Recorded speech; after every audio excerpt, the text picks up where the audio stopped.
কেমন আছো? আশা করি তোমরা অনেক আজকে বানাবো চা।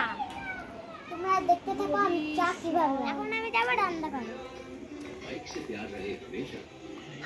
আমি রান্না করে এসে দেখলাম মা রুটি বানাচ্ছে। আমি এখন দুধ ঢালবো। শুধু দুধ দিয়ে চা বানাবো। আমি এখন গ্যাসটা ধরালাম, জাল উঠবে তখন আমি দেব চিনি। সবাইকে চাটা দিব, তখন খাইয়ে দায়ে তারপর বইয়ে দেব। আমি এখন দিব চিনি, এখন আমি দিব চা পাতা। বানানো কমপ্লিট হয়ে গেছে। আবার প্রথমে আমি দিদিকে চা দিব।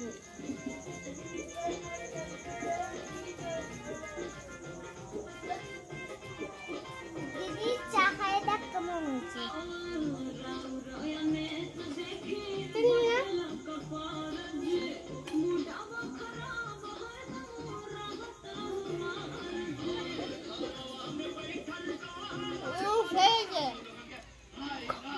বন্ধুরা, ভিডিওটা ভালো লাগলে লাইক কমেন্ট শেয়ার করুন। আজকের মতো টাটা।